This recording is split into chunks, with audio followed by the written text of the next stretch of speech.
All right, welcome back to a new review. I couldn't think of a more fitting environment for this e-bike than to be in the middle of the woods. I'm gonna butcher the name, but I think it's called Lenka-Lazy. It's the X3000 Max, that's all you have to remember. It's the first dual motor e-bike that we have on this channel. I've been riding it for the past 60 kilometers, and wow, it does impress me. This opens up a whole new level of going off-road with e-bikes. It's more like a dirt bike. It's more like a pit bike than anything. It's awesome, and it is very powerful. Now, I'm just gonna throw it out there. This is not going to be the e-bike for long commutes. It's not made to go on asphalt and pavement and go long distances, even though it's 100% capable of. That's not what I would use this bike for. You're carrying the extra weight of the front motor. You're paying the extra price. It is really made to go off-road and being in this kind of terrain. Yeah, that was pretty much it. Now the range is still quite impressive. Considering the dual motor setup, adding a lot of weight, there is a key feature that they added on this bike, and it's the fact that you can swap between dual motors, only using the front motor and only using the rear motor. Meaning that if you don't want to use dual motors, if you just gonna go far distances and want to optimize the battery capacity, you could just use the rear motor and make it to a normal e-bike. That is super smart. I like that a lot, and I actually use that feature all the time. And you can simply do that by holding the plus button, and it will cycle between rear, front, and dual motors. That's a critical feature that I think a lot of you was hoping that this bike would have, which it does. So far, I haven't gotten a single error message saying anything about the battery being overloaded. That was quite a surprise to me. I didn't think a 48 volt, 20 amp hour battery, that's only about 1 kilowatt hour. I didn't picture that this would be able to supply all that power to both 1000 watt motors. We have plastic mudguards both in the rear and front, no rattling whatsoever, which is great. I've had some issues on Engwe bikes. I think what is that called? The Engine Pro from Engwe, I think had terrible rattling because they used metal fenders. So I always like seeing plastic fenders on these e-bikes. That's good. Rear brake light that does turn on with the front light when you push this button. These type of rear racks, I love them. Not that I use them, but it gives you at least a choice to do something like what I did on the X26, where you can put this massive plastic box and use it like this container, and it's just perfect if you have groceries or whatever it might be. So this kind of sturdy aluminum rack I think is great. Now we have suspensions on a couple of places. We have the front shock absorbers in combination with this mid-mounted shock absorber together with the fat tires. They help to smooth out. They help to smooth out some of that imperfection as well. The overall suspension on this bike is stellar. It's really, really good. It is very comfortable to ride.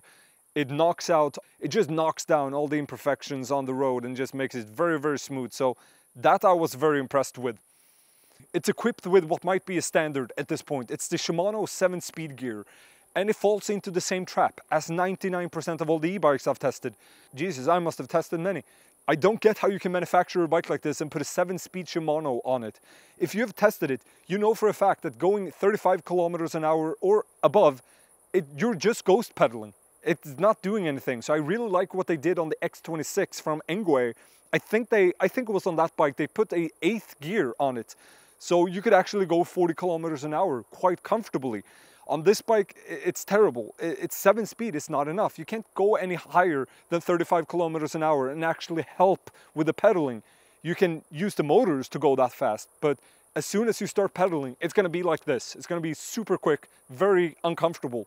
So I really wish on these type of bikes that can go very fast, that they would spend just a little extra on the gearing so that you could actually use the pedals at higher speeds. The disc brakes are fantastic. They are very large. Not sure about the size, but they have the same in the rear and the front. Can't complain. It is foldable. Oh, god damn! Haven't used it once. Probably never ever gonna have to use it. Let me know in the comments if on heavier bikes like this, if you ever use the foldable feature, because I have a sneaking suspicion that no one is using it. But obviously I'm not going to deduct any points on that. That's a good feature. Some people are probably using it and finding it very helpful. The monitor in the bottom left corner shows you the activated motor or motors, the trip distance, kilometer an hour, the speed, the battery, really just all of the things you want and none of the jibber jabber. So very clean looking, I like it. The front light actually has some decent power. It looks very Terminator-ish. And we have an identical setup as in the rear, a 1000 watt motor with a disc brake. That's pretty much it.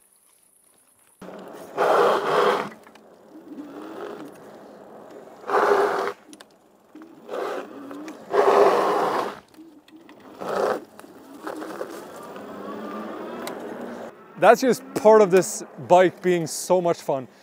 But if you're just casually watching reviews of this on YouTube, you'll see that every other guy testing this somehow indicates the power of this bike by doing a wheelie. No, that's not what it's called. Whatever this is. They're saying the front wheel stands up and it spins off just to indicate the power. I call it bullshit. That has nothing to do with the power other than the fact that you're starting to accelerate, moving your weight further forward, lifting the front tire up, which causes it to free spin. I guess that sounds good. It sounds like it does have a lot of power. Well, I guess it does have a lot of power, but you shouldn't show that off in a YouTube video by freewheeling the front wheel. It's just stupid. Right now I have dual motors activated, but as previously mentioned, you can also have just the front drive, and if you want to, just the rear. I have a true GPS meter. Let's see how fast it is. I had to keep my eyes up so I couldn't see the screen, but here's what the GoPro captured, and here's the satellite. Almost 47 kilometers an hour.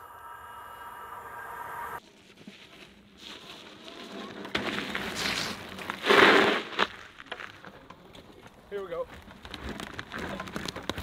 Oh shit!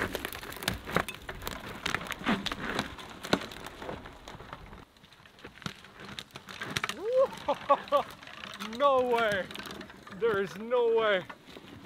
Oh my god! Oh Jesus! No! Oh, I'm surprised I held it on for that long. I was hoping this kind of terrain would show it, and I think it did. No other mono motor e-bike could do this. That really showed just how powerful the dual motor setup is. However, one of the things I do constantly complain about with these type of e-bikes is that you don't get a powerful charger. It's only 150 watts, and with a 1 kilowatt hour worth of batteries, it takes, you know, 6-7 hours to fully charge it. But this one has a 150 watt charger. It's not that bad.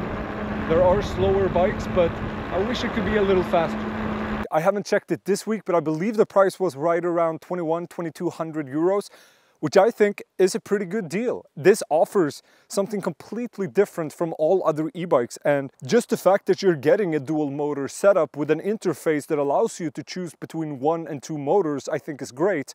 And the 48 volt 20 amp hour battery I think is a great fit. Everything else seems pretty well built. I've only had it for 67 kilometers now. I'm not a big fan of that. The X26, I believe I did 3,000, maybe even 4,000 kilometers on it before I did the final review. But that's all the information I can provide for now.